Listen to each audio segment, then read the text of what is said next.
बुद्धं शरणं गच्छामि धम्मं शरणं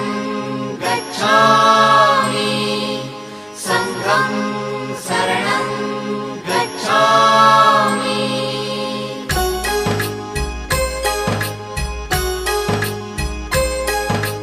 बुद्धं शरणं गच्छामि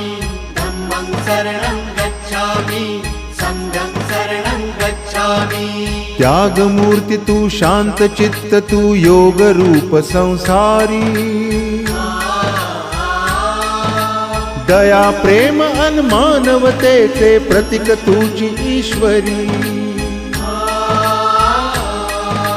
सिद्धमूर्ती सिद्धार्थ गौतम सकलांचा स्वामी